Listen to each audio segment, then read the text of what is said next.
Bom dia a todos nós que aqui nos encontramos, encarnados e desencarnados, e os nossos companheiros internautas, que todos nós possamos ter um dia de muito aprendizado. Hoje o nosso querido Sérgio vai trazer para nós o livro dos médiuns. Vamos começar outra vez, né? Uma vez o Baltazar falou para a gente lá no Leon Denis, não é? Não sei se o Sérgio lembra, que nós iríamos estudar 700 anos o livro dos Espíritos, para começar a compreender. Então, por isso a gente volta, porque a gente ainda realmente não chegou ao ponto da compreensão, né? E é sempre bom a gente relembrar. E a nossa querida Lolita vai trazer o estudo, o comentário no momento do passe, do Evangelho do capítulo 10, item 17. Então, a gente vai dando os nossos avisos. A gente lembra que a nossa casa tem reuniões públicas às quartas-feiras, às 10 horas da manhã, às 3 horas, às 15 horas, às 19 horas. Essas reuniões públicas também são acompanhadas do passe de cura. Temos o tratamento espiritual. E aos sábados, as reuniões são às 10 e às 17 horas. Não tem o tratamento espiritual, ou seja, o passe de cura, mas temos o passe normalmente de salão. Lembramos também que a nossa casa tem uma obra social que funciona aqui aos sábados. A obra social tem um atendimento das crianças, desde o berçário, e o atendimento, a evangelização das mães. Então, aqueles que quiserem conhecer, participar da obra social, todos vocês serão muito bem-vindos, porque nós precisamos de ajuda, tanto a nível material como a nível de pessoas. E a nossa obra social, ela já começou a distribuir as bolsas de Natal. As bolsas de Natal são para as crianças. Tem uma relação, não é grande, né? Mas é o necessário para uma criança, um brinquedo, uma roupa, um calçado. Aqueles que puderem também fazer a gentileza de pegarem essa bolsa, a gente agradece profundamente, porque eles ficam extremamente felizes com esse recebimento na época de Natal. Então, como a gente já está próximo, né? O tempo voa.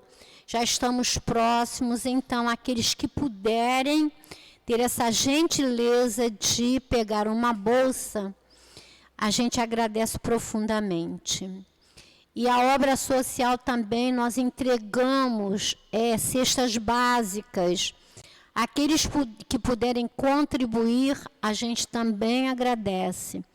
Roupas, alimentos, calçados e medicações que estejam dentro da validade.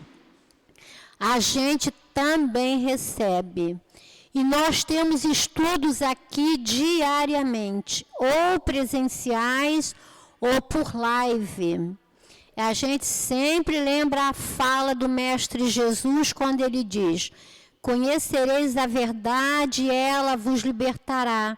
Então, que a gente possa vir estudar. O estudo é muito importante mesmo. Então, vamos dar agora o início à nossa reunião e vamos ler o Evangelho, que é o capítulo 10, né?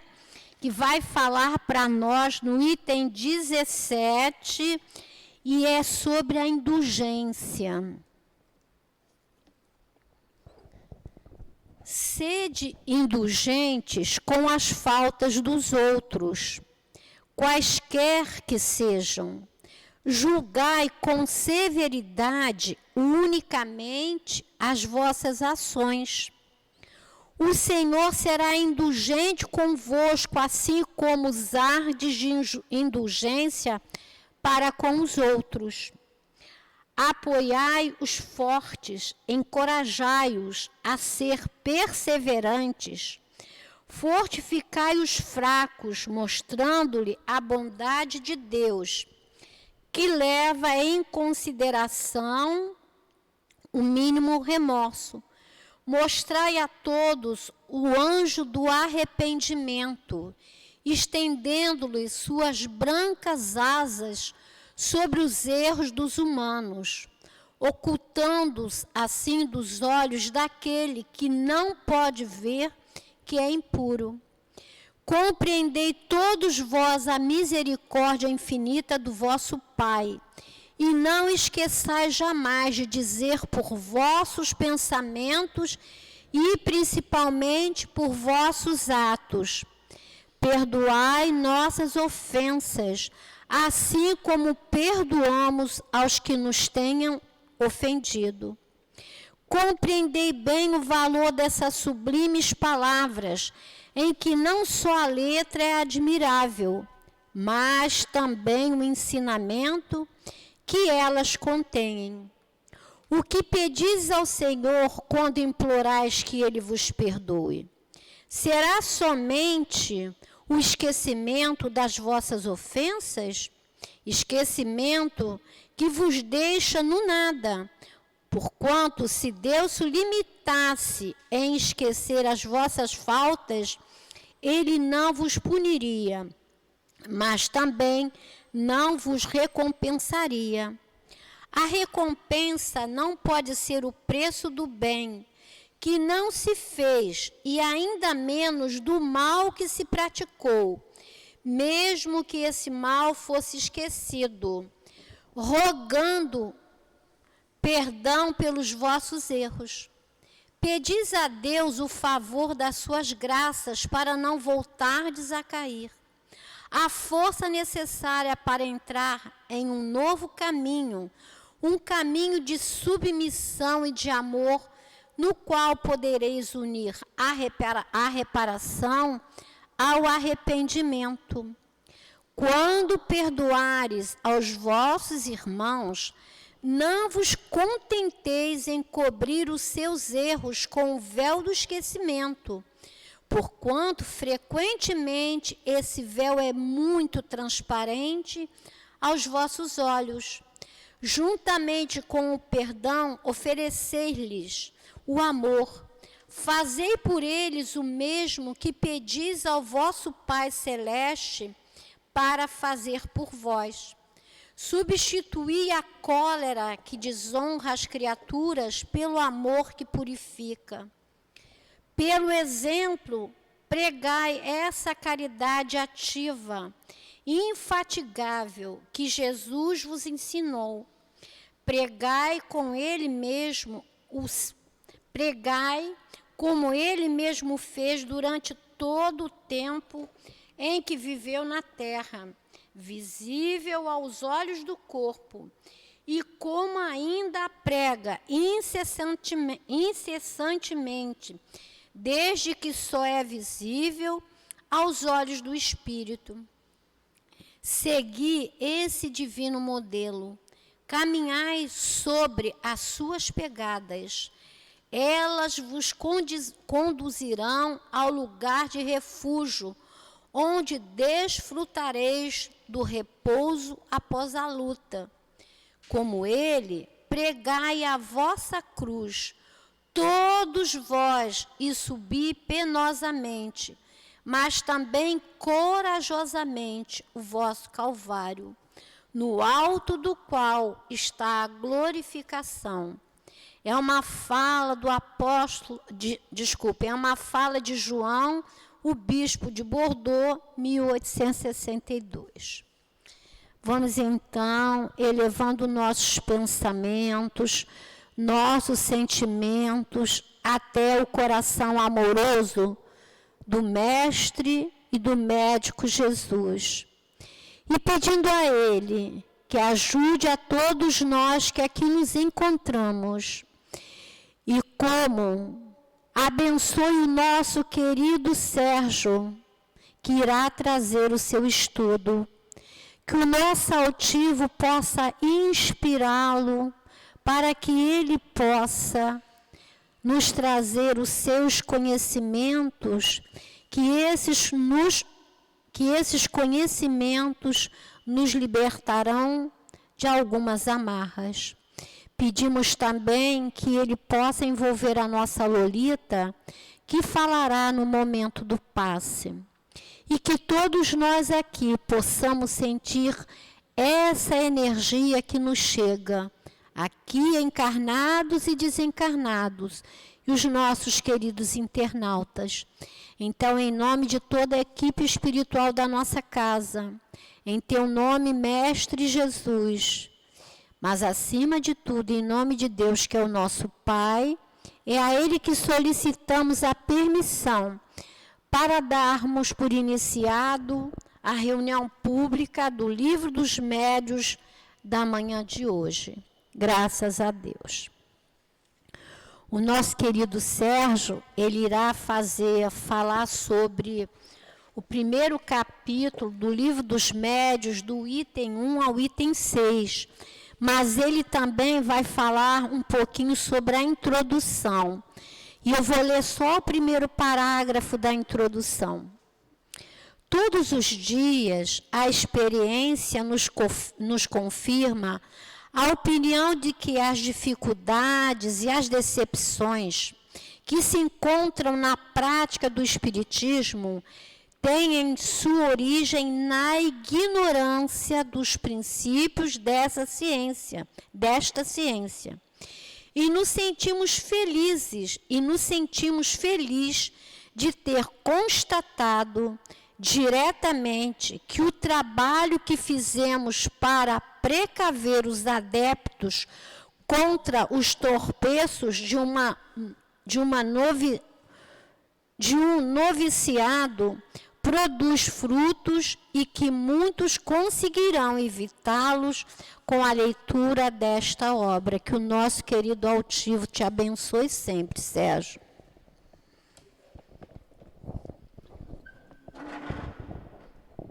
Minhas irmãs, meus irmãos, que a paz, que a doce e meiga paz do Mestre Jesus envolva-nos a todos nós nesta manhã que estamos aqui. Viemos à Casa Espírita para estudar. E hoje, como Dália falou, nós estamos estudando o Livro dos Médiuns. E estamos com uma alegria imensa de estarmos iniciando mais uma vez aqui o estudo desse livro, né? A reunião passada foi o último capítulo, o último estudo, e agora estamos começando a rever esse estudo aqui. Quem tiver oportunidade de acompanhar esse estudo pelo Livro dos Médiuns, tiver condições e tiver o livro, faça uma leitura sempre antes, para ter uma ideia que vai ser conversado, porque isso é muito importante. O Livro dos Médiuns foi o segundo livro a ser escrito por Allan Kardec. Em 1857, ele escreveu o Livro dos Espíritos, que é a nossa primeira obra, é a obra assim básica, né? E a partir dela, esse livro, o Livro dos Espíritos, é dividido em 4 partes, e a segunda parte, que fala do mundo espiritual dos espíritos, ele escreveu aqui o Livro dos Médiuns. Ele escreveu no intuito de aprofundar essa questão da relação do mundo material com o mundo espiritual. Veio trazer, ele colocou aqui no livro, todos os aspectos que apontam para o médium, para a questão do médium, os tipos de mediunidade, as qualidades morais do médium, as dificuldades que se apresentam no trabalho, a influência que todos os médios estamos sujeitos, e aí nós também estamos sujeitos, e também falar sobre os espíritos, né, sobre a diversidade dos espíritos, em que nível eles estão, em que condição eles estão. O livro dos médiuns, né, ele tem esse título geral, mas ele também tem um subtítulo, né, que seria O Guia dos Médiuns e dos Evocadores, né? Evocadores, à época, ele apontava para aquelas pessoas que faziam as suas reuniões espíritas, né? E aí evocavam os espíritos, pensavam nos espíritos, chamavam os espíritos e eles atendiam. E guia dos médiuns. E aí, quando fala guia dos médiuns, nós somos levados a entender que são só aquelas pessoas que exercem a mediunidade, ou a mediunidade da psicografia, ou a mediunidade da fala, da psicofonia, ou a mediunidade de incorporação, a mediunidade de cura, todas aquelas mediunidades que ele relaciona aqui. Então, temos a tendência de achar que nós que não temos essa mediunidade ostensiva, não somos médiuns, mas isso não é a realidade. Nós sabemos que a mediunidade traduz-se pela relação do mundo espiritual, ou seja, dos espíritos que estão desligados do corpo, daqueles que já viveram aqui e já desencarnaram, né? Da relação desses espíritos considerados mortos com nós que ainda estamos vivos. Então, a mediunidade é essa característica da relação do mundo corpóreo com os espíritos do mundo incorpóreo. E todos nós somos médiuns, porque nós somos influenciados de uma maneira ou outra pelos espíritos desencarnados. Kardec faz uma pergunta lá no Livro dos Espíritos, a pergunta que quase todos nós temos de cabeça, né? É a pergunta 459, aquela que diz: influem os espíritos em nossas vidas, né? Nossa maneira de pensar, nossa agir? E aí os espíritos dizem que sim, que geralmente são os espíritos que fazem tudo com vocês. Os inspiram, os estimulam, os empurram, os dão sugestões.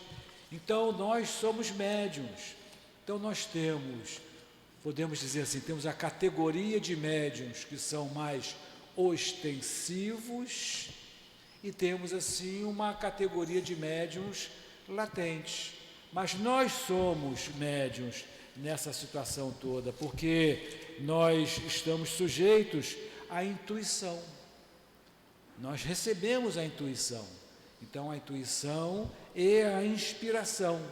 Então, nós temos, em algum nível, isso já desenvolvido ao longo dos tempos, a intuição e a inspiração. Porque, às vezes, pensem só, estamos numa situação assim meio apertada, difícil, e a gente pede a Deus: poxa, como é que eu vou receber isso aqui? Aí, de repente vem uma ideia, vem aquela ideia, e a gente segue aquela ideia e resolve o problema. O que é isso, senão, muitas das vezes, a influência de um espírito amigo que vem falar para todos nós a solução daquele problema, né? Ou então vem nos inspirar para que sejamos mais pacientes, para que sejamos mais calmos, para que sejamos assim confiantes. Então, o Livro dos Médiuns, ele tem esse papel muito importante, né? Que Kardec colocou aqui todo o seu trabalho feito para que pudéssemos entender. Jesus, quando veio até nós, ele veio inaugurar a era do Espírito, porque ele veio falar dos valores do Espírito, ele veio falar da casa do Pai, veio falar sobre os valores espirituais, do amor, da compreensão, da caridade, do perdão, e são valores em que o Espírito leva consigo pelo caminho todo, e não as posses materiais. Apontava que as posses, as dificuldades, as lutas eram transitórias e necessárias para o nosso crescimento.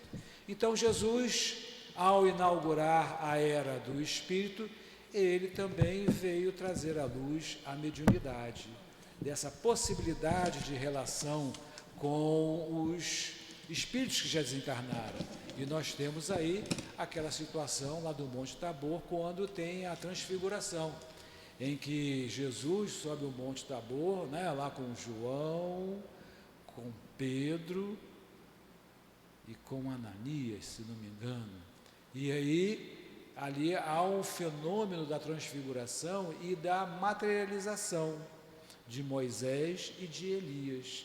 E naquele momento, os seus discípulos, Pedro, viu que havia uma conversa entre Jesus e aqueles espíritos desencarnados, que eles sabiam quem era. Então, aqueles espíritos já estavam mortos para eles, né? Mas, então, ele viu aquela conversa toda. Então, Jesus, a partir daquele momento, ele mostra para seus discípulos e para a posteridade essa questão da mediunidade que se faz presente. Então todos nós vivemos no mundo e às vezes nós dizemos até, tem o mundo dos encarnados e o mundo dos espíritos, né? O mundo dos vivos e o mundo dos mortos. Nós estamos aqui e eles estão lá. Nós falamos isso mais como uma forma didática, porque o mundo é um só. O mundo é um só. Então, no nosso mundo, nós estamos aqui, só que temos dimensões distintas. Nós temos a dimensão dos espíritos encarnados, que somos nós, e a dimensão dos espíritos desencarnados, porque eles não têm mais esse corpo de carne. Mas esses espíritos e nós interagimos com esse mundo. Então, os espíritos encarnados interagem conosco, encarnados, e nós, encarnados, interagimos com os desencarnados, porque somos espíritos que estamos num corpo de carne, mas não deixamos de ser espíritos, né? Então, nós, espíritos encarnados, temos as nossas possibilidades, e aí nós falamos. Tá bom, os discípulos eram Pedro, Tiago e João. Pô, muito obrigado, é isso mesmo, Pedro, Tiago e João. Eu sei que João e Pedro estavam ali, né, na situação, o outro eu fiquei na dúvida aqui. Então eles viram lá e Pedro até fala assim: Senhor Jesus, vamos fazer uma tenda, 3 tendas, uma para o Senhor, uma para Moisés e outra aqui para Elias, né? E aí cada um vai passar a noite conosco aqui. Para você ver como é que a questão foi tão real, tão clara, lúcida naquele momento ali. Então, a mediunidade é algo que sempre ocorreu na história do homem. Então, eventos, efeitos históricos que as religiões, que alguns pensamentos falam, dizem sobre isso, sobre a mediunidade. Então, esse intercâmbio entre os encarnados e desencarnados que Kardec trabalha aqui no Livro dos Médiuns. E aí ele começa o primeiro capítulo, né? Ele começa logo o primeiro capítulo com uma pergunta. Ele começa assim o capítulo 1, né, que é essa parte primeira das noções preliminares, que o Livro dos Médiuns ele tem 2 partes. Tem essa parte primeira que fala sobre essas noções preliminares, vai perguntar se é espíritos, vai perguntar sobre as questões místicas, sobre o método de trabalho, e depois ele mergulha definitivamente nas questões da mediunidade. Então, esse primeiro capítulo da parte primeira, ele começa com uma pergunta: há espíritos? Existem espíritos? Então, essa é uma pergunta em que ele faz e que nós precisamos ter aqui o entendimento, né? Que na época dele lá, ele faz essa pergunta nos anos lá depois de 1857, lá no século retrasado. Então ele faz a pergunta: há espíritos? Porque naquele meio que ele vivia, né, ele tinha claro em que a sociedade tinha os místicos, os religiosos, né, aqueles que acreditavam na ideia de Deus e nessa ideia de espírito, mas tinham a sua visão de que era o espírito. Tinha os cientistas, o homem da ciência, e Kardec era o homem de ciência, sabia muito bem como esses pensadores atuavam, e então eles não acreditavam em nada daquilo que pudesse ser comprovado e visto. E tinha os incrédulos. Então essa era a percepção da sociedade naquele momento em que Kardec vai trabalhar. Então ele, para justificar a questão da mediunidade, dessa relação do mundo corpóreo com o mundo incorpóreo, é saber, existem espíritos? Porque se não existe espírito, então não existe mediunidade, eu não teria essa necessidade de fazer tudo isso aqui. Então ele faz esse questionamento e ele vem trazer para nós, né, que essa dúvida em que ele traz, é porque ele dá assim três razões para as pessoas não acreditarem na existência de espíritos, né? Primeiro é o desconhecimento dessa natureza desses espíritos. O que são esses espíritos? Como eles são? O que é composto? Né? Que criaturas são essas aqui? A segunda é a ideia que se tinha ainda de que os espíritos são seres à parte da criação. Então, muitos dos segmentos religiosos entendiam que os espíritos eram seres à parte da criação. Muitas das vezes eram confundidos com deuses, outras vezes eram confundidos com anjos, outras vezes confundidos com demônios, mas que eles teriam parte, criação à parte. Os homens é um segmento da criação e os espíritos seriam outra parte da criação. Não teria nada a ver aqui conosco. Então, quando a gente vai lá estudar alguns aspectos, por exemplo, da religião católica, e falam lá dos anjos, dos querubins, dos serafins e tudo mais, então eles são seres que foram criados, né, que o demônio foi um ser criado à parte da criação, né? E alguns achavam que, se são seres à parte da criação lá, não tem nada a ver com a gente, então são desnecessárias essa existência.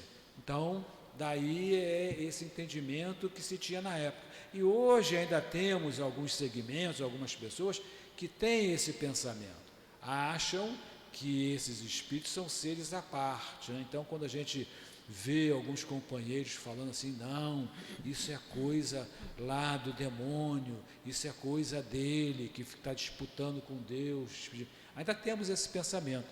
Mas Kardec, com a sua pesquisa, né, a partir do fenômeno das mesas girantes, né, em que ele foi lá levado para as reuniões, em que um amigo dele, o senhor Carlotti, disse que as mesas falavam, se mexiam, né? Então ele dizia, a mesa se mexer a gente até pode entender pelo fenômeno do magnetismo, mas falar, daí a falar, acho meio difícil, porque a mesa não tem cérebro, a mesa não tem músculo, como é que vai falar? Então ele começa a acompanhar algumas reuniões e, obviamente, isso não é um acaso, ele foi efetivamente conduzido pela espiritualidade a participar dessa reunião, e ele, como é uma pessoa muito crítica, ele começou a ver que ali as respostas que eram dadas às questões feitas, ele percebia que havia um nexo de inteligência. Opa, aqui tem uma coisa de inteligente aqui. Então ele simplesmente não foi levado pela percepção daquele evento, daquela fama, daquelas coisas que aconteciam nos grandes salões, nos eventos. Então, se a pessoa fosse fazer uma festa, alguma coisa, vamos fazer um fenômeno de mesa girante. Então, aquilo foi um evento que chamou muita atenção num determinado momento lá na França. E ele, participando dessas reuniões, ele começa a entender de que ali existia uma determinada inteligência. Ele tem uma inteligência. E aí ele começa a formular perguntas e analisa respostas. E daí ele começa a ver que aquelas inteligências, elas que se comunicavam pela mesa, depois foi colocado um artifício de uma cesta, de alguma coisa com uma rodinha, com um lápis para poder escrever. As pessoas colocavam a mão e escreviam. E depois o médium, né, era identificado o médium, ele só segurava no lápis e ele passava a escrever as mensagens ali. Então ele começou a identificar que existia uma inteligência, uma individualidade, e que essas inteligências e individualidades, principalmente em termos de conhecimento e de capacidade de moralidade, variavam, que nem todos tinham a mesma capacidade de inteligência, conhecimento e a mesma condição moral. Então, determinadas perguntas que ele fazia a um espírito, às vezes ele não conseguia responder, e o espírito mesmo dizia: olha, isso eu não sei te dizer não, mas tem outro espírito aqui que pode falar. E assim ele conservava. E à medida em que ele foi aumentando as suas pesquisas junto à espiritualidade, ele foi conhecendo grupos espíritas, grupos de médiuns, alguns que trabalhavam isolados e outros já trabalhavam em grupos, e chegam assim seus estudiosos e biógrafos a nos dizer que Allan Kardec chegou a se comunicar com cerca de 1000 grupos espíritas em toda a Europa, e até fora da Europa também. Então ele recebia as mensagens, ele analisava as mensagens, ele filtrava essas mensagens que chegavam, as perguntas, os questionamentos, e aí ele passou a trabalhar, né? Ele, como homem de ciência, ele desenvolveu um processo de análise daquela situação toda, né? Ele, através de um método indutivo, né, de perguntas, foi chegando, né? Ele via uma situação e ele ia questionando, até chegar a uma tese. Ele chegou aqui, então, é isso aqui. Acontece isso, então, eu estou vendo isso, o que será isso? Ele vai perguntando, estudando, aí chega a uma conclusão, né? Então, por exemplo, eu tenho arroz cru, e aí, como é que eu posso utilizar o arroz cru? Aí ele vai desenvolvendo, bota na água gelada, na água quente, bota com sal, bota com açúcar, eu faço arroz doce, eu faço arroz salgado. Ele não parte do arroz doce, arroz salgado, para chegar no arroz cru. Então, ele parte do que ele está vendo para o que ele não delineou ainda. Então, assim, ele começou a entender dessa existência dos espíritos. As religiões, todas as religiões, né, são religiões espiritualistas, né?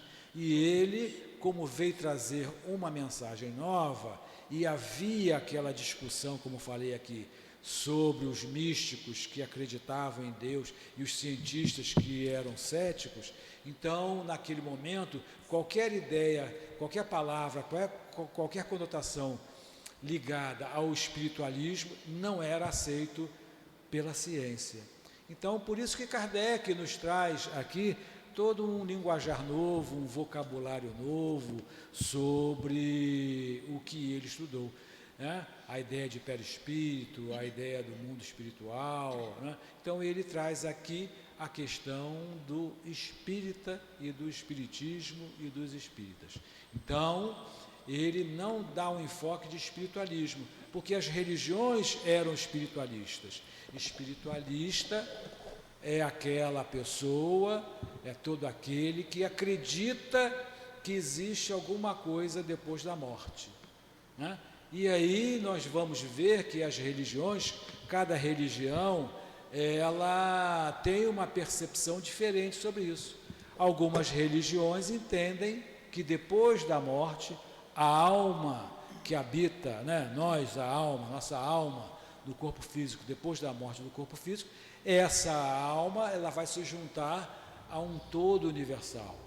Eles dizem que nós somos parte de Deus, de lá viemos, vamos viver o momento, e aí quando a gente morre, esse pedaço nosso volta para esse todo universal. E ele faz algumas perguntas sobre isso no livro dos Espíritos.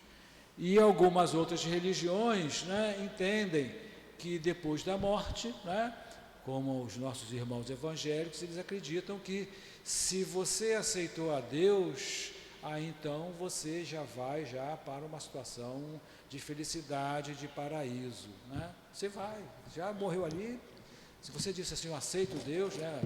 Ele já está numa situação melhor. Aquele que não aceitou, esse vai ter uma vida meia dolorosa ali pela frente, vai ser rejeitado. Já os católicos tinham a visão de que depois da morte, o espírito, dependendo da sua condição moral, ou ele ia para o céu, ou ia para o inferno, ou então ficava ali numa situação do limbo, né? Esperando, aguardando que as pessoas rezassem por eles, fizessem penitência por eles para alcançar uma situação melhor. Então, céu e inferno era um pensamento da época de Kardec, é um pensamento reinante, e que nós hoje ainda temos, aqui na nossa sociedade, algumas pessoas que seguem aí os segmentos religiosos que pensam assim, porque se uma pessoa bondosa vai para o céu, né? Se for uma pessoa que não agiu de acordo com os ensinamentos, com os 10 mandamentos, aí esse vai para o inferno. E às vezes a pessoa pode ter tido um deslize, aí já vai eternamente para o inferno, vai queimar no fogo do inferno eternamente. E isso nos dá uma ideia de certa injustiça. E Kardec, ele analisando bem as perguntas, né, as entrevistas que ele fazia muitas perguntas direcionadas. Quando ele ia para as reuniões, essas reuniões mediúnicas, né, de estudos, essas reuniões espíritas, ele levava as perguntas e fazia o que é o espírito depois da morte, para onde é que ele vai. Então, ele começou a ter este entendimento de que os espíritos são os homens desencarnados, né? Então ele até chama, ele tem até a definição, que o espírito quando está encarnado no nosso corpo, chama-se alma, é uma questão didática para entendermos.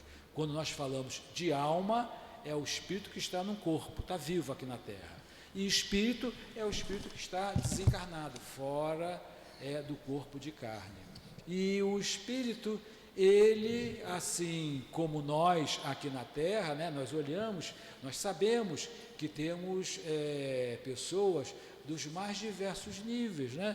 Nós temos pessoas que são boas, que são caridosas, que são inteligentes, que são sábias, que são trabalhadoras, assim como nós sabemos que temos pessoas perversas, maledicentes, fofoqueiras, né, criminosas, viciosas. E nós aqui na Terra estamos bem misturados nessa situação, né? Então, num lar familiar, por exemplo, você pode ter uma pessoa que é extremamente bondosa, um companheiro que é extremamente trabalhador, ter uma pessoa que é viciada, ter uma pessoa que é preguiçosa, ter uma pessoa que é indiferente. Então aqui na Terra nós estamos bem, como costuma se dizer na gíria, juntos e misturados, né? Mas numa condição de espíritos já desencarnados, os espíritos, eles vão para regiões de acordo com as suas afinidades, de acordo com a sua condição espiritual. Porque aí Kardec também, ele foi estudando, foi observando que os espíritos, eles têm essas suas peculiaridades, eles têm essas possibilidades de se movimentar, de se agir. No Livro dos Espíritos, né, sabendo que essa parte que nós estamos estudando vem daqui do Livro dos Espíritos, quando Kardec abre lá na segunda parte, em que fala sobre os espíritos, ele faz logo a primeira pergunta que tem: que definição se pode dar aos espíritos? Então Kardec fez essa pergunta: que definição? O que é o espírito? O que vem a ser o espírito?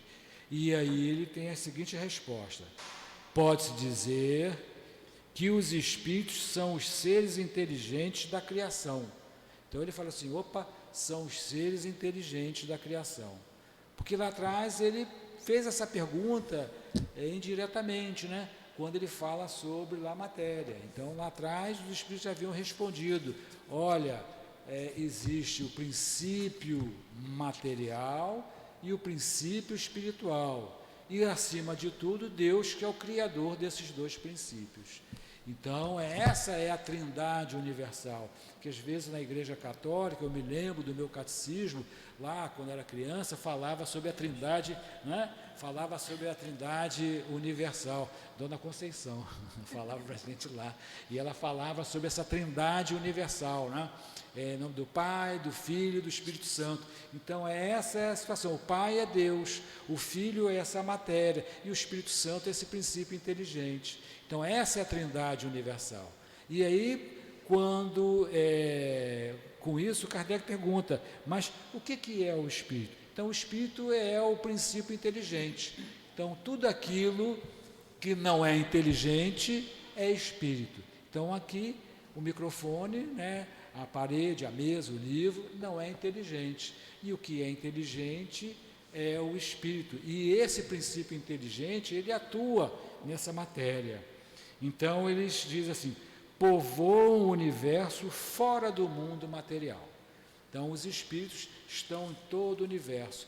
E isso aqui também é importante, porque lá, quando a gente volta lá à questão de céu e inferno, havia, na época, né, lá atrás, essa ideia de que o céu é tudo que está acima, e o inferno é tudo que está abaixo.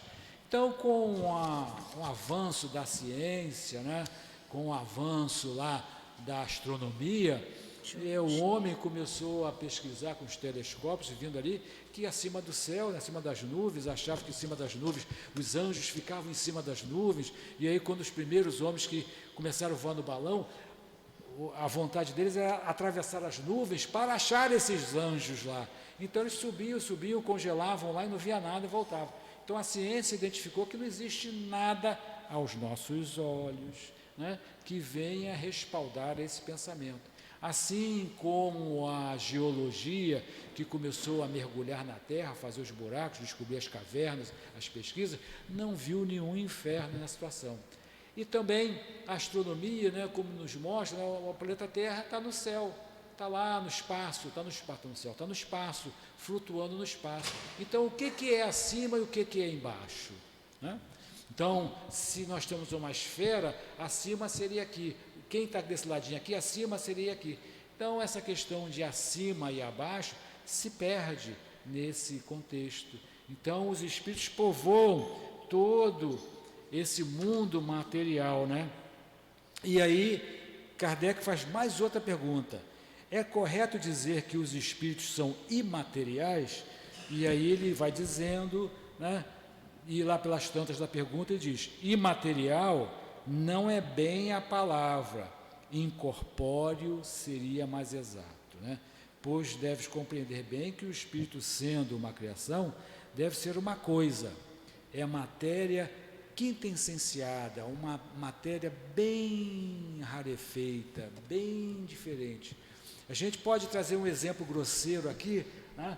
Nós, quando vamos para a cozinha, a gente vai fazer um arroz, não é isso? A gente vai fazer um arroz, aí prepara o arroz, aí bota aquela água quentinha, aí deixa o arroz ferver, não é isso?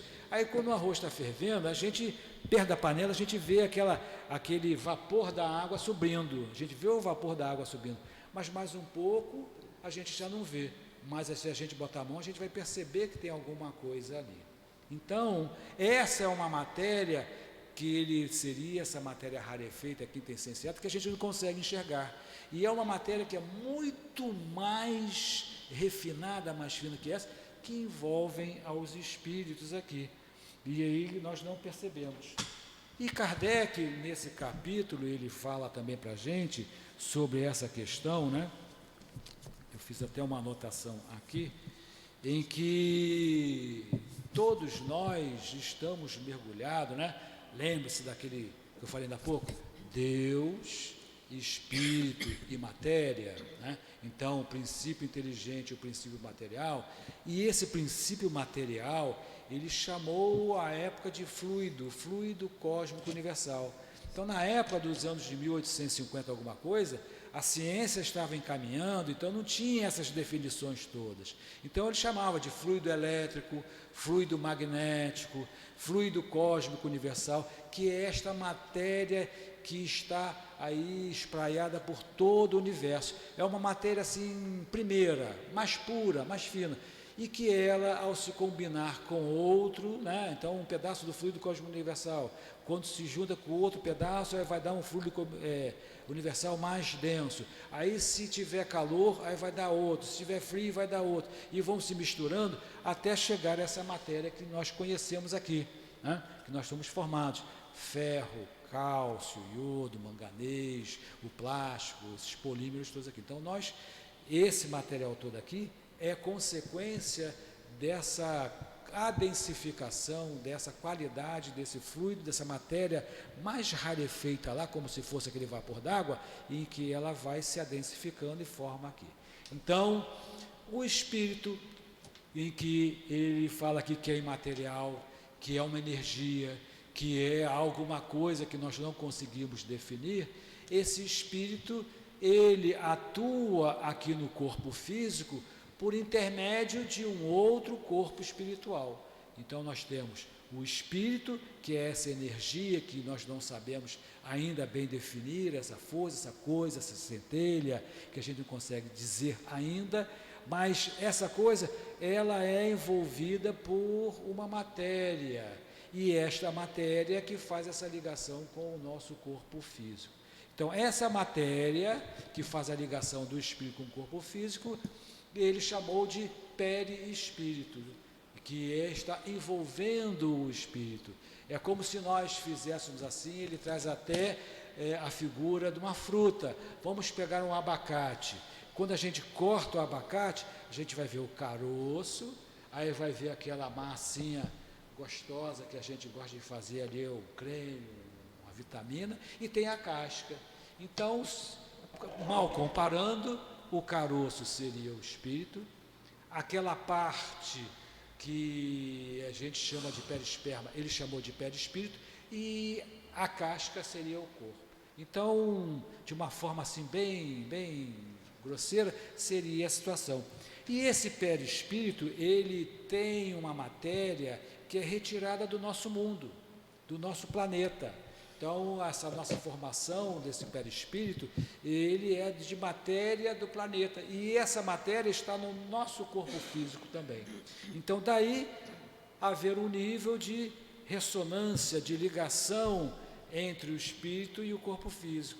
Então, quando o espírito, eu estou aqui falando com vocês, fazendo os movimentos, lendo papel, então quem faz isso é o meu espírito diz, porque o perispírito é matéria, e matéria não faz nada. Se nós deixarmos esse material aqui em cima durante 10 anos, ele vai ficar aqui durante 10 anos. O máximo que vai acontecer com ele, ele vai se desmanchar, vai se deteriorar. Mas ele não vai andar, não vai falar, não vai fazer nada. Então, o meu espírito pensa, ele diz, ele dá uma ordem, essa ordem passa pelo meu perispírito, e o perispírito vai acionar minhas mãos, a minha língua, o meu olhar, ao meu raciocínio, que vai fazer com que traduza o meu raciocínio na voz e na fala. Então, esse é um processo de comunicação. Então, nós tiramos a matéria do nosso perispírito do mundo. Então, quando o médium vê alguém, um espírito, ele está vendo a imagem do perispírito. E quando nós sonhamos, eu sonhei com a minha avó, aí naquele sonho significa que eu tive a oportunidade de ver a minha avó, mas é o perispírito dela, que é a imagem dela. Então, quando nós desencarnamos, deixamos o corpo, nós vamos seguir com a mesma imagem, porque é o que eu penso de mim, como eu sou, ou então como eu gostaria de ser. E por um processo interno nosso, nós vamos assumir aquela forma. Então, o perispírito, ele é plástico, ele pode ser moldado, né? Então, nós podemos, pela nossa vontade, modificar a nossa aparência, a nossa apresentação. E aí, é por isso que às vezes tem aquelas imagens, né, de que o espírito assume aquela forma de animal, ou assume uma forma de diabo, ou assume uma forma de anjo, porque ele imprime essa vontade e faz. Os espíritos que têm uma condição mais evoluída, ele consegue fazer esse trabalho de uma forma mais fácil, mais rápida. O espírito que ainda está, que não conhece, está no início da sua caminhada, é um espírito que tem pouco conhecimento de como vai manipular os fluidos, ele tem essa dificuldade. Então, um espírito evoluído, que ele vem a desencarnar como criança, quando ele se encontra no plano espiritual, ele já pode plasmar a sua condição espiritual como a de adulto. Agora, se é um espírito que não conhece isso, que ainda ele tem dificuldade dessa manipulação, aí ele vai ser trabalhado no plano espiritual para ele crescer, para ele alcançar uma posição adulta como ele deveria ser. Então, às vezes, quando a pessoa teve um acidente, amputou um membro, um braço, uma perna, se é um espírito que tem condições evolutivas, quando ele desencarna, ele já assume aquela posição como espírito desencarnado, já com o seu corpo normal. Se não, ele vai passar por tratamentos, trabalhos no plano espiritual para que ele retome aquela situação. E cada mundo tem o seu fluido, cada mundo tem sua matéria, diferente. Os mundos mais evoluídos, como eles falam aí de Saturno, de Júpiter, que são planetas gasosos, que não é duro assim como o nosso, ele é gasoso, então tem uma matéria mais refinada lá.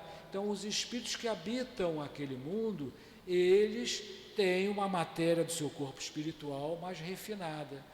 Agora, nós, espíritos ainda muito vinculados à Terra, nessa faixa evolutiva, não temos condições de viver, de habitar um planeta desse. Só o faremos quando tivermos uma condição moral e que essa condição moral vai influir no meu perispírito. À medida em que nós vamos evoluindo em moralidade, em conhecimento, à medida que eu vou me tornando uma pessoa bondosa, caridosa, compreensiva, eu vou me desligando de sentimentos mais materializados, como egoísmo, orgulho, inveja, eu vou dando qualidade a esse perispírito, a esse corpo espiritual. Então, se eu vou melhorando a minha qualidade como espírito, como ser, a minha matéria também vai se melhorando. E aí eu posso um dia ir para um planeta desse, porque minha matéria vai estar parecida com aquele de lá. Mas se eu for viver lá, eu vou absorver a matéria. Então, esses espíritos, quando vêm para cá e renascem aqui na Terra, eles chegam aqui com a sua matéria e absorvem a matéria da Terra na justa necessidade para eles conviverem. Então, quando nós estudamos o livro A Caminho da Luz, em que Emmanuel diz que os exilados de Capela vieram para cá, esses espíritos já tinham uma condição melhor do que aqueles espíritos da Terra, que ainda eram os homens da caverna, brutos, ali fechados. Então, esses espíritos vieram para cá, absorveram esse fluido cósmico aqui da Terra para a formação do seu perispírito, mas eles tiveram um perispírito mais refinado que o nosso. Então, o pensamento do espírito, ele vai moldar, esse pensamento atua no perispírito. E Kardec nos fala lá, se não me engano, do Céu e Inferno, das imagens fotografadas do perispírito. Então, o nosso pensamento, ele se irradia pelo perispírito. Então, se eu estou aqui cogitando de fazer um crime, vou fazer o crime, eu quero roubar, eu vou roubar, mas se tiver alguém lá, vigilância, eu vou matar, aí depois eu vou fugir. Então, essas imagens que a gente cria, pensa, elabora, elas se projetam no nosso ambiente perispiritual, porque o espírito, o perispírito, ele não está preso aqui, ele se irradia. Se nós somos muito materializados, ele está aqui curtinho, mas se somos muito espiritualizados, ele se irradia. Um exemplo dessa espiritualização é o de Pedro. Quando ele passava, as pessoas achavam que a sombra dele curava. Então as pessoas se deitavam no chão para que a sombra de Pedro curava. Mas na verdade era o seu perispírito, que ele irradiava a saúde, a alegria, desejo, vontade de ajudar. E aqueles que tinham merecimento recebiam aquele fluido e eram curados. Então nós irradiamos pelo nosso pensamento essa questão toda. Então, se eu fico imaginando a questão do crime, assim, os espíritos que estão ao meu redor, que têm aquela sintonia, vão ver aquelas imagens. Daí alguns poderão, né, se aproximar demais de nós e fazer, né? Eu quero beber um negocinho ali, vou ali beber um negocinho. Aí, opa, aí passa um espírito assim que gosta, que ainda está preso ao vício, olha assim, o Sérgio quer beber um negocinho, deixa eu ir lá com ele. Aí, pum, aí cola ali, aí a gente vai entrar num processo desse daí. Então, isso está no nosso perispírito. E o perispírito, esse corpo espiritual, ele é o modelador do nosso corpo. Daí as nossas inibições, as nossas deficiências físicas, as nossas deficiências intelectuais, porque isso é uma marca que está no corpo espiritual. Porque tem uma necessidade de se fazer aquilo ali, né, de acordo com o nosso planejamento ou de acordo com a nossa condição espiritual. E aí, então, nós temos nessa situação toda o que Kardec chama de atmosfera fluídica. Então, nós temos uma atmosfera fluídica que é essa irradiação não só do pensamento, mas também do nosso sentimento. Então, se eu sou uma pessoa que tenho assim, uma pessoa, vamos dizer assim, depressiva, uma pessoa rancorosa, uma pessoa medrosa, a gente irradia essa questão. Então, não sei se já aconteceu com vocês, possivelmente sim, porque vocês também são médiuns, quando de repente você está num ônibus ou está numa fila, aí chega alguém perto da gente, assim, né? Aí de repente a gente sente um certo mal-estar, um certo incômodo, né? Aí está sentado no ônibus, senta aquela pessoa, aí começa a te dar uma irritação, uma situação assim, aí a pessoa levanta e vai embora, aquilo passa, não é? Por quê? Porque nós estamos registrando esse estado mental da pessoa. Por outro lado, tem pessoas que são bondosas, caridosas, a gente sente um bem-estar perto da pessoa, senta, conversa, aí não quer sair dali, quer ficar conversando o dia todo com a pessoa, ficar do lado da pessoa ali, né? Então, essa é a irradiação que se faz por essa energia do perispírito aqui que faz. Então, o perispírito é algo que nós estudamos muito na doutrina espírita, e o livro A Gênese, no seu capítulo 14, ele traz um estudo muito profundo, né, bem feito sobre essa questão dos fluidos. E nós vamos dando qualidade a esses fluidos, ao nosso perispírito, de acordo com a nossa postura mental. Então, à medida em que eu me determino a fazer o bem, eu vou me associando com frequências nobres, superiores, e isso vai mudando a minha qualidade.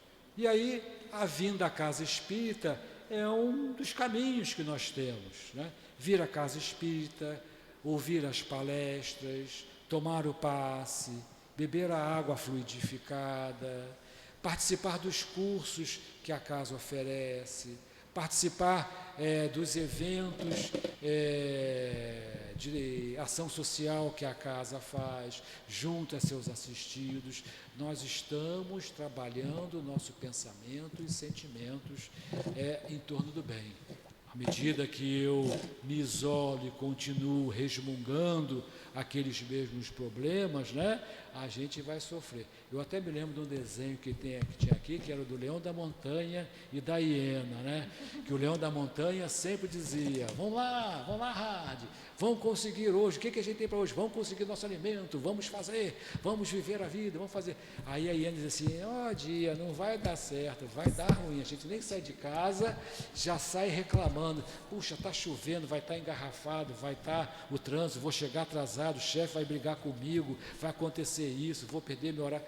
Às vezes tem dia que a gente nem saiu da cama, já está com pensamento, já está pensando no final do dia, cheio de desespero. Então, Kardec veio nos trazer essa pergunta: há espíritos? Existem os espíritos? Sim, e esses espíritos somos nós. Somos nós que daqui a pouco vamos pegar essa nossa roupa, ela vai se desmanchar, vai se desfazer, e nós vamos prosseguir para o ambiente espiritual que nós estamos construindo dentro da gente agora. Então, se eu estou construindo um ambiente de dor, mágoa e sofrimento, eu irei para esses ambientes, né? Se eu estou construindo alegria, felicidade, amor, carinho, eu vou para um ambiente maior. Então, tenhamos assim a alegria, a felicidade de estarmos começando hoje o estudo, mais uma vez, nessa sessão, nessa reunião pública, do Livro dos Médiuns, que possamos buscar comparecer todas as reuniões aqui e que cada reunião, o orador que virá aqui vai trazer um aspecto da mediunidade que é muito importante para todos nós. Lembrem-se, todos nós somos médiuns. Influenciam os espíritos nas nossas ações? Sim, de ordinário são os espíritos que vos orientam, que vos conduzem. E aí a pergunta é, para onde eu quero ir? Qual significado tem isso para todos nós, né? O que é que isso influi na minha vida, saber que os espíritos existem e que eles envolvem? Eu quero ser um joguete na mão dos espíritos ou eu quero me posicionar e ter a minha vontade? Então, o estudo, está na hora aqui? Não, pode continuar. Até 5 mesmo? Não, 10, mas pode terminar. Ah, 10? Tá bom. Então, é 10 horas ou 10 para as 10? 10 para as 10. Tá. Para as 11. 10 para as 11. Então, que nós tenhamos essa vontade de estudar, de refletir, né? Então, quando eu conheço, então tem aquela fase, eu vou conhecer, então aqui nós estamos tendo conhecimento, e aí vamos partir para o estudo, aí depois de estudar, ver os aspectos da lição, nós vamos refletir. Então, hoje já viemos aqui, já conhecemos e já estamos estudando. Vamos sair daqui refletindo o que eu faço com esse conhecimento da minha vida. O que isso impacta na minha vida, saber que existem espíritos. Hoje, pela manhã, na escola, havia uma mãe de aluno que estava conversando com uma professora que era espírita e outra professora era evangélica. E aí a mãe dizia assim, pois é, a minha mãe morreu, mas eu tenho visto a minha mãe na minha casa, tem ido lá na minha casa. E elas não eram espíritas, só a professora. E a professora evangélica abriu aquele olhinho assim, né? Aquele olhinho assim. Aí a professora falou assim, não, vamos orar, vamos esclarecer, vamos pedir por ela, porque ela está sem referência, vamos apontar, pedir a Deus para que os benfeitores espirituais a levem. E aí a professora que é evangélica ficou assim desesperada. Aí quando a mãe foi embora, a professora, vem cá, isso acontece mesmo, é? Sim, acontece, porque os espíritos estão aqui. Então é aquilo que eu falei no início, é como nós enxergamos essa situação. Então, já que conhecemos, estamos estudando, que possamos refletir bastante sobre isso e aplicar esses conhecimentos na medida em que nós vamos mudando a nossa condição moral. Somos espíritos imortais, criados simples e sem conhecimento, para alcançar a perfeição. E o caminho da perfeição é o caminho do amor. E ali tudo que deriva do amor, paciência, compreensão, bondade, fraternidade, é tudo aquilo que vamos fazer. E a Casa Espírita nos apoia, nos ajuda nesse processo de crescimento. Então, minhas irmãs, meus irmãos, que a paz, que a doce e meiga paz do Mestre Jesus envolva-nos a todos nós e que possamos construir e fazer brilhar a nossa luz. Graças a Deus. Agradecemos ao nosso companheiro Sérgio, né? Ele já é uma flor do SEAP, todo a primeira semana do mês ele vem nos presentear com seus estudos. Agradecemos profundamente.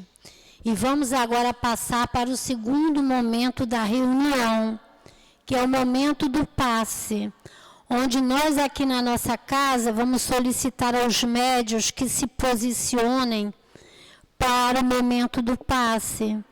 E aqueles outros queridos internautas que se encontram em suas casas, da mesma maneira, possam se ligar ao Cristo Jesus, aos bons espíritos da nossa casa do SEAP, colocando também suas águas, que com certeza todos nós iremos receber o passe espiritual, com o fluido que se faz necessário para o nosso corpo físico, mental e espiritual.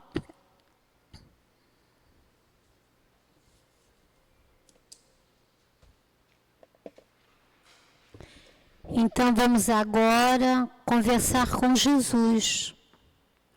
Dizer para Ele de todas as nossas dificuldades físicas, morais e espirituais. E pedir para Ele que esses bons trabalhadores do nosso SEAP, esses espíritos bondosos, possam, através das mãos amorosas e generosas dos médiuns, nos trazer os fluidos necessários para o nosso refazimento físico e espiritual. Então, em nome de todos os espíritos trabalhadores da nossa casa, em teu nome, querido médico Jesus, mas acima de tudo, em nome de Deus, que é o nosso Pai, é a Ele que solicitamos a permissão para darmos início ao momento do passe. Graças a Deus. A indulgência é um sentimento tão doce, tão fraternal, que todo homem deve ter para com os seus irmãos, mas que são poucos os que o praticam. A indulgência não vê defeitos alheios, e se os vê, evita comentá-los e divulgá-los. Oculta os defeitos, evitando que se propaguem, e se a maledicência os descobre, tem sempre uma desculpa à mão para os disfarçar. Uma desculpa plausível, séria, que os faça diminuir no seu significado. A indulgência não se preocupa com os atos alheios, errados, equivocados, a menos que seja para prestar um serviço ou até um cuidado para atenuá-los. Não faz observações chocantes, nem traz censura nos lábios. A indulgência apenas aconselha, e quase sempre é um conselho velado. A indulgência atrai, acalma, corrige, enquanto que o rigor desalenta, afasta e irrita a pessoa e aos outros. Quando perdoardes os vossos irmãos, não vos contenteis em estender o véu do esquecimento sobre as suas faltas. Todos nós temos mais tendências a vencer, defeitos a corrigir, hábitos a modificar. O verdadeiro caráter da caridade é a modéstia, é a humildade, e consiste em não se verem superficialmente os defeitos alheios, mas em se preocupar, em procurar destacar o que há de bom, o que há de virtuoso, o que há de melhor no próximo. O antônimo da indulgência, o contrário da indulgência, é a maledicência, a malevolência, que nos leva a perceber que as falhas alheias, que criticar essas falhas, ou pior ainda, comentá-las, significa julgar, e nós não sabemos a condição do outro nosso irmão. Enquanto não nos libertarmos do hábito de destacar as imperfeições alheias, por muito que façamos em atividades de beneficência, não estaremos sendo caridosos. Não estaremos amparando os necessitados. Não estamos aproveitando essas atividades e esses momentos para a nossa transformação moral. Visto que estamos sendo malévolos, maledicentes para com os nossos irmãos, orgulhosos, porque não vemos os nossos problemas, camuflamos as nossas mazelas e apontamos os problemas dos nossos irmãos. Vamos agora escutar a palavra, através da leitura do plano espiritual, a mensagem que nos foi trazida. Paz, Deus Pai de amor e misericórdia. Pedimos ao médico Jesus, pois somente Ele, o Nazareno, consegue curar e cicatrizar as feridas de muitos que, sem direção, perdidos, por não saberem usar o seu livre-arbítrio, sofrem. Pedimos ao médico Jesus, por vocês, irmãos, que lutam pelo próximo sem esperar retorno. Pedimos ao médico Jesus, pelos irmãos que já entendem a doutrina espírita, entendem o seu evangelho e assim ajudam, aliviam, saciam, sem comentários, mas certos de que a providência divina lhes dará em dobro. Pedimos ao médico Jesus a cura desses que não conseguem pensar, vivenciar o amor divino, que não conseguem se livrar das vicissitudes terrenas, dos arrastamentos para o mundo e, perdidos, desorientados, choram por não saberem se livrar de tantas dores e, angustiados, se refugiam nas drogas, nos vícios, sendo presas de espíritos malfeitores do além. Todos, desencarnados e encarnados, peçam ao médico Jesus, o meigo Nazareno, por esses irmãos, para que consigam ter forças para saírem desses abismos de presas. Pedimos ao médico Jesus a cura da mente dessas pobres almas indefesas que ainda se arrastam pelas incredulidades que cada um traz e presos pela consciência de séculos e séculos, agindo no mal, sofrem tais consequências.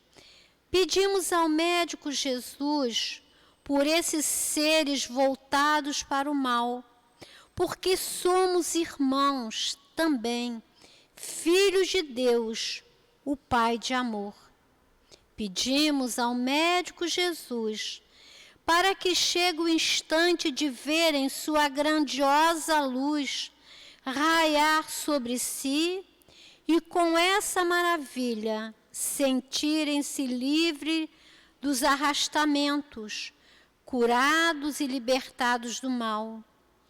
E envolvidos nessa imensa luz, sentir seus corações vibrarem de alegria, amor.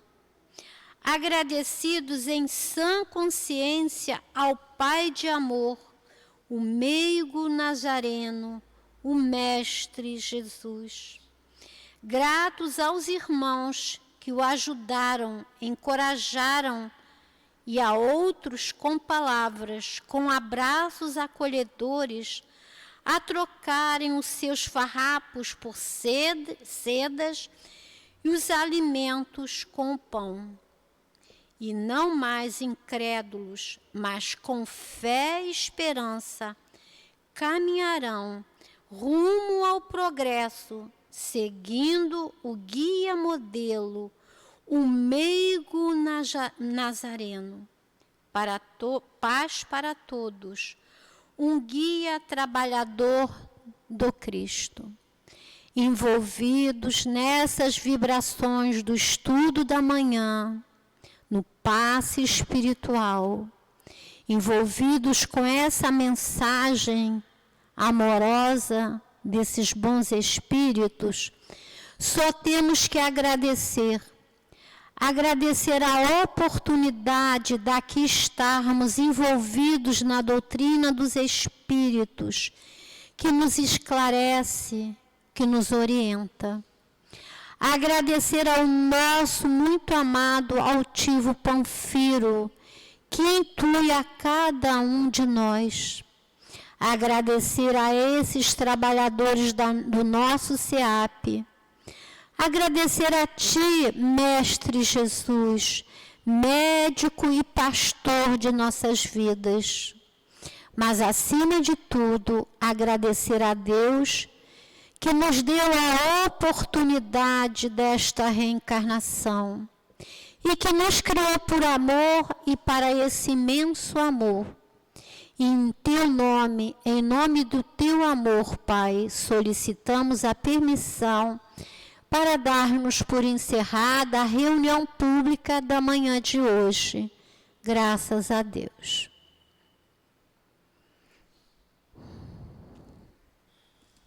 SEAP, Centro Espírita Altivo Panfiro. Uma casa de amor. Hoje o nosso Sérgio iniciou o estudo do Livro dos Médiuns. Então,